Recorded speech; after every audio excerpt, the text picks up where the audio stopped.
राजस्थान के चित्तौड़गढ़ को वीरों की भूमि कहा जाता है। मेवाड़ के स्वाभिमान के प्रतीक चित्तौड़गढ़ में आज जौहर श्रद्धांजलि समारोह का भव्य आयोजन हुआ। इस ऐतिहासिक अवसर पर उत्तर प्रदेश के मुख्यमंत्री योगी आदित्यनाथ मुख्य अतिथि के रूप में शामिल हुए। सीएम ने चित्तौड़गढ़ में कालिका माता मंदिर और महारानी पद्मावती के जौहर स्थल का भी दौरा किया। यहां के इनाड़ी सिटी सेंटर में आयोजित समारोह में उमड़े जन सैलाब को संबोधित करते हुए सीएम योगी आदित्यनाथ ने मेवाड़ के शौर्य, वीरांगनाओं के जौहर और सनातन संस्कृति की रक्षा के संकल्प को नए आयाम दिए। मुझे लगता है जब भी राजस्थान के, चित्तौड़गढ़ के, मेवाड़ के शौर्य और पराक्रम की बात आती है, यहां के वीरों के शौर्य और पराक्रम की बातें सामने आती हैं, जब वीरांगनाओं के जौहर को हम स्मरण करते हैं और मीराबाई की भक्ति की उस धुन से भारत अभिभूत होता है, तो हम सब उससे एक नई प्रेरणा प्राप्त करते हैं। याद करिए, इस वीर भूमि ने भारत को एक पहचान दी है। ये चित्तौड़गढ़ का ये किला, ये दुर्ग केवल पत्थरों से बना हुआ एक दुर्ग नहीं है, ये भारत की अस्मिता का प्रहरी है। भारत की अस्मिता को लगातार एक नई प्रेरणा प्रदान कर रहा है।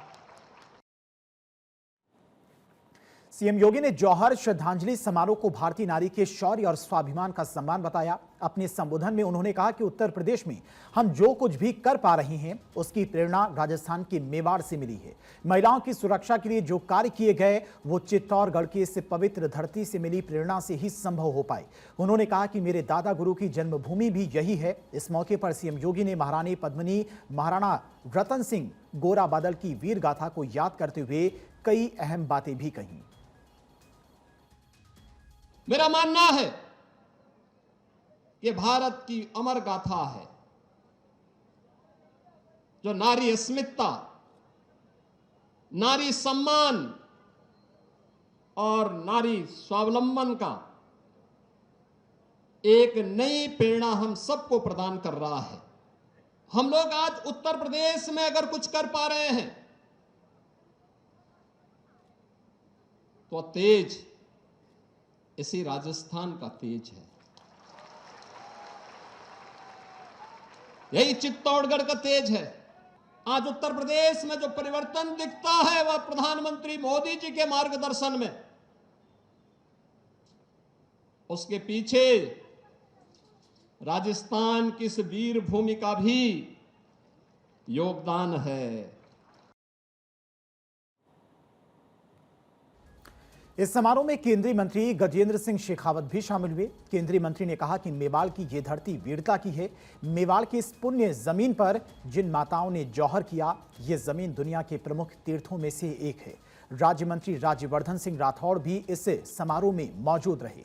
इसके अलावा सीएम योगी आदित्यनाथ के 16 मार्च के होने वाले कार्यक्रम पर भी नजर डाल लेते हैं। 16 मार्च सुबह 9:30 बजे श्री रत्नेश्वर महादेव मंदिर में दर्शन पूजन करेंगे। सुबह 10 बजे विशाल धर्म सभा को संबोधित करेंगे मुख्यमंत्री योगी। जालौर से 11:55 पर जोधपुर के लिए रवाना होंगे सीएम और जोधपुर से विशेष विमान द्वारा वापस लखनऊ लौटेंगे। बहरहाल चित्तौड़गढ़ के दौरे के दौरान योगी आदित्यनाथ ने महाराणा कुंभा, सांगा और प्रताप, शिवाजी, गुरु गोविंद सिंह, लक्ष्मीबाई, वीर सावरकर, भगत सिंह, अशफाकुल्लाह, सुभाष बोस और विवेकानंद जैसे वीरों को याद करते हुए कहा कि ये सभी सत्ता या साम्राज्य के लिए नहीं, बल्कि धर्म और राष्ट्र की रक्षा के लिए लड़े और सब कुछ त्याग दिया। सीएम योगी जालौर में भी पहुंचे थे।